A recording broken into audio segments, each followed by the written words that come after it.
Hey, it's the Midnight Raven, and today we are going to talk about the 10 ways to have a budget wedding without compromising on the style, the theme, and basically just having a really good wedding. So weddings, as you know, nowadays are expensive. The average wedding today in the UK is between £15,000 and £20,000, which is an immense amount of money, and would take me personally quite a few years to get £20,000 or even £10,000 for a wedding. So these are 10 ways to have a beautiful wedding, but to not compromise on the stuff you may want. It's just alternating or compromising, but not giving your entire wedding ideas and throwing them away. So the first one that could be a deal breaker for a wedding is the venue. So everyone wants the big lavish castle, the hotel, the lavish reception, but out there are beautiful sceneries that are cheaper. Like having your wedding ceremony on a beach can cost a few £100s. To have your reception, you could go for a village hall. You could go for your local community centre. You could have it at a school. You could have it at an art gallery. You don't have to compromise on the idea. You could have a marquee outside. You could have your reception in a garden. You could book your venue off-peak, which might get you the venue you want. Brides have a tendency to be cheaper if you book a weekday wedding to a weekend wedding, depending on the season you book. If you go for the colder seasons or you stay away from certain occasions like Valentine's and New Year, go for something like Halloween or go for something like Easter, you're more likely to get the venue that you want at the price you want. So a wedding doesn't have to be downsized. You just need to think, of ways around working around your budget so that you still get what you want, but you don't necessarily spend all your savings on a wedding. No one wants to be getting out a loan to pay for a wedding and still be paying for it 10 years down the line. The second saving is your stationery. Now, everyone wants to send out pretty invitations, but you could go for invitations that are on recycled paper. You could do the invitations yourself. You could send an electronic invitation as well. You don't necessarily need to send out a save the day card, an invitation, a map, and send out really fancy ones. You could literally get your template off a computer and print it at home. You could DIY them yourself, come up with a design yourself, buy the stuff in bulk to make them and save yourself a couple of bucks. If you look around on stuff like eBay and that, you can get cheap invitations and stuff to make yourself. You can get downloadable prints online. You don't necessarily need to spend hundreds and hundreds of pounds on invitations if you're having like a small wedding, because that's just the cost you don't need. The save the day cards you don't necessarily need to send, but you could send one on Facebook, you could send an Instagram one, you could send a Snapchat one, just to save yourself a little bit of your budget. And then again, your invitations don't have to be the most fanciest in the world. You don't have to have the ribbons and the diamantes and everything on. You could just have a plain card with just what you want on it. So the third item is your food and drink. Now, I've not been to many weddings before, but the normal wedding style is to have a 3-course meal. Now, I've looked at the weddings for 3-course meals, and per head, the average per head is £25 per person. So unless you are having a really tiny wedding or you have an enormous big budget, you're not going to afford a starter, a main, and a dessert for, say, 50 guests. So the other ideas for your food and drink is you might think of doing a buffet. You could do things like a hog roast. You could do things like soup in a roll. You could do jacket potatoes. For your drinks, you could bring a bottle, which is a bit cheeky, but it's a way of saving money. So bring your own, basically. Everyone brings a couple of bottles, so that would help.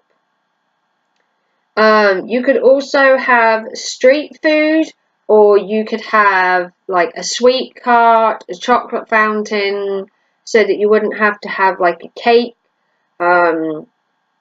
If you had a buffet style, you can keep it up for the entire wedding and people could just pick and choose what they want. If you want to do something a bit low-key, you could have afternoon tea. You could just do kind of a barbecue style one. Like I said, the hog roast is good. You could do barbecue. So your food doesn't necessarily need to cost the earth, but you have to think realistically. The more people you invite, the more food, the more drink. Unless you want to be throwing £200-300 behind the bar for an open bar, then you need to compromise on certain issues, like on your aperitifs or your hors d'oeuvres. Do you really need them? And just cut back on the things that you don't necessarily need so you can get the real things that are important. Number 4 would be the wedding favours. Now, wedding favours aren't necessary, but they're a nice gesture. Wedding favours can be anything from sugared almonds to cookies to candles to a piece of cake to take home with them. You could have a sprig of lavender. You could have tiny little trinkets like a little drink bottle. Or depending on if it's boy or girl, you could obviously do different things. You can have little chocolate hearts in little net bags. So you have to think cost effective wise, because you're going to have to give every guest a favour. So if you buy one guest a favour, you're going to have to buy them all. So if you've got 50 to 100 guests and you want to buy favours for each of them, even at £1 each, that's £100 just on favours. So if you only have a couple of £1,000 budget, this is going to eat your budget straight away. Favours aren't necessarily needed, but they are a nice way of just thanking your guests for being there and sharing your day. So the most costly part for a woman for her wedding is probably the dress, the fashion, the bridesmaids, the dress, the hair, the makeup. That can add up. So for your dress, not necessarily buying it custom made. You could buy it off the rack. You could buy it from eBay. If you have a relative that could make you a dress, that would save you money. You could have the bridesmaids very cheekily buy their own dress. At least they might like the dress and they might get a second use out of it, which is also a good idea. You could try things like Gumtree. eBay dresses aren't as bad as they seem. My sister personally bought her dress off eBay and thought it was gorgeous. So you don't have to spend a huge amount of money on your dresses or your bridesmaids, your shoes, your makeup. You could get your sisters to do it, or your hair if you have a friend who's a hairdresser. That would cut down costs as well. So your bridal shoes and everything.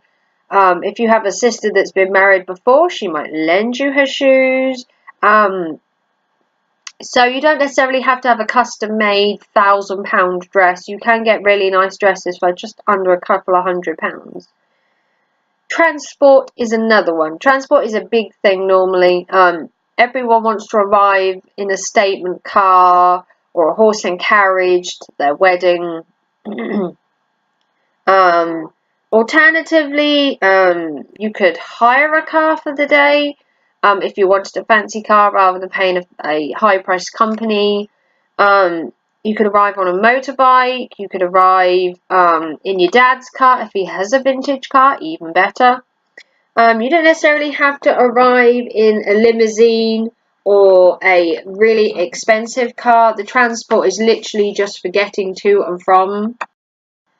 Maybe see if your friends and family have a person that they know that has a vintage car, or, you know, look for a company where they're willing to do it cheap. Look for deals, look for friends and family.